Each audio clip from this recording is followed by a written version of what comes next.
Hello again, dear students. Now, third part of the questions, and we for the test prep chapter 6. Now I'm going to solve question 11. This question till now they didn't ask in ministry exam question, because if you concentrate to this question, it is the mixture of chapter 1, 3 and 6. Why? Which of the following is the x-intercept? X coordinate of the intersection point of the x-axis with the tangent line to the parabola y equals ax squared at x equal to p. Okay, students, let us read carefully again. Which of the following is the x-coordinate of intersection point of the x-axis? What does this mean? It wants the x-intercept of a line that we call the tangent line to the parabola y equals ax squared. And this point, x equal to p, in chapter 3, we use it to name it as tangent point. Okay, never mind. Look here, step by step. Don't forget, this is the solution of the question 11. If I draw a simple graph of a parabola, x and y-axis. Okay. If I draw, let us assume that this is the graph of the parabola, whose equation is y equals a x squared. And x equal to p, if I find the image of this point on the graph, it corresponds this one. If the x is p, how did we find y? Didn't we substitute p in the actual function in order to find y? So put p here, p squared. So y is ap squared. Okay, let us go on. What is the required of this question? The required of this question tells me that if a tangent line touches the graph of this function at this point, same as this one, the point of intersection of the tangent line with the x-axis, of course, it has an x and 0. The question, what is this x? Okay, how do I find it?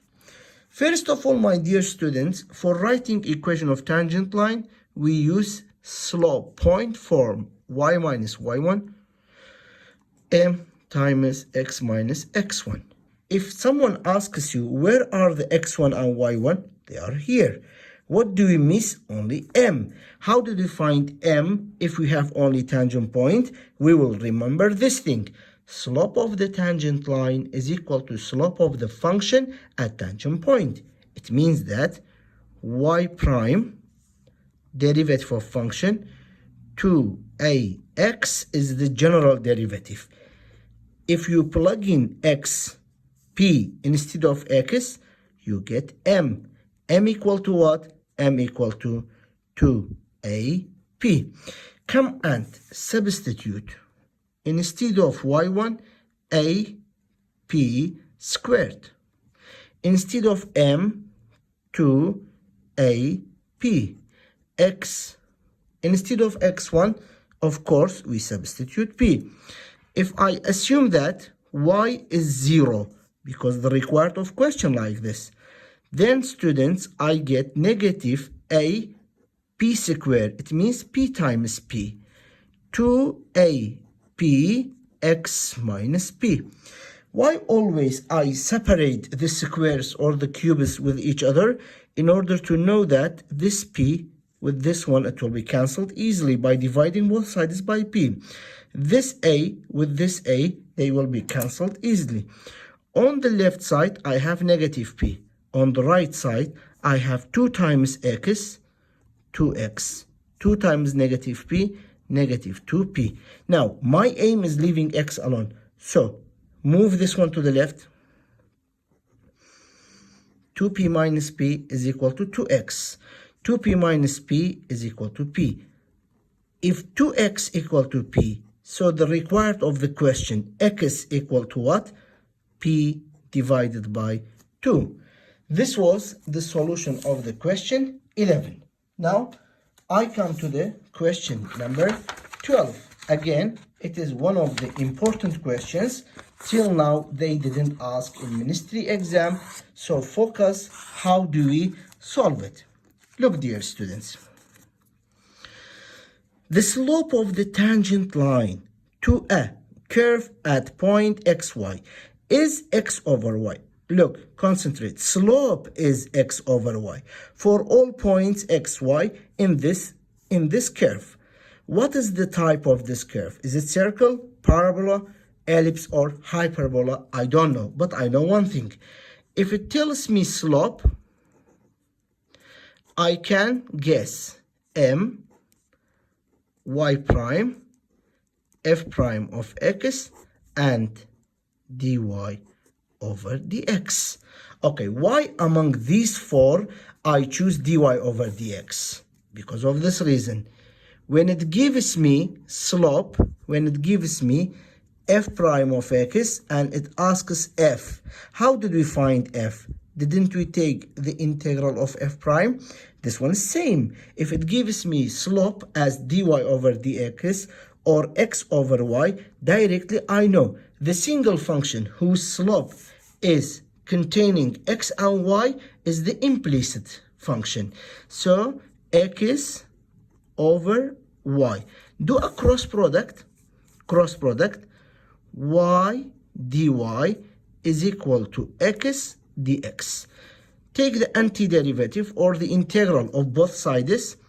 Y squared over 2 equals x squared over 2 plus any constant c. Here I choose the constant as 1 because 1 is any, c is any constant, so here I prefer c to be 1 in order to find exactly the kind of conic section. Move this x squared over 2 to the left. Y squared over 2 minus x squared over 2 equal to 1. Now students, concentrate to this conic section. This conic section is not circle because in the circle between two squares there is plus. It's not parabola because in parabola if one of them was square, the other one must be power 1. It is not ellipse. Ellipse is somehow similar to circle. There must be plus between two squares. So what remained? Hyperbola. This equation is hyperbola. Okay, now students, this was question number 12. I will come to the question number 13. Question number 13 says that, which of the following is the focus of the parabola? Look here, students. This parabola, since y is square, so it is implicit. So my duty is doing this. Rearranging this parabola as y minus k squared equals 4p x minus h. This is the standard equation of the implicit parabola. Between y, if you look to the y's, there are two powers of y, 2 and 1. So I must use complete square. What was complete square, dear students? Middle term or midterm divided by 2 square. If you want to get complete square, this one we called it complete square, you must add and subtract both sides of the equation by this number. Okay, what is this number? Y squared plus 4y. Leave a space. Move these two to the right. 8x minus 36. Middle term 4 divided by 2 squared 4. So I add 4 to both sides. If I make this one complete square, it will be like this. Square root of y squared, y. Square root of 4, 2. The sign of the middle term plus. This is the meaning of complete square. Okay, what about the right side? 8x negative 36 plus 4, negative 32. I must take 8 in common because if you look here, the coefficient of x is 1. So y plus 2 square is equal to 8 times x minus 4. And now, if someone asks you h, don't look to this. H is the company of x. 4. K, negative 2. 4p is 8. 4p is 8. So p is 2. What was required? Focus. Focus of implicit is h plus p and k, which it means 4 plus 2, 6k, negative 2. So dear students, this is the focus of the parabola whose equation was given. Now here, students, the last question. Again, it is comparing an equation with its type of conic section. When I look to this one, it's not circle. In circle, the leading coefficients must be same, but these are not. In parabola, if x square was square, y mustn't be. If you have y square, x mustn't be square. So it's not parabola. In fact, it's ellipse, but I skipped the ellipse. Come here. Hyperbola. In hyperbola, the y square and x square, y square, there must be negative between them. But I see positive here. So it's not hyperbola. So the answer is ellipse. Thank you again. See you soon.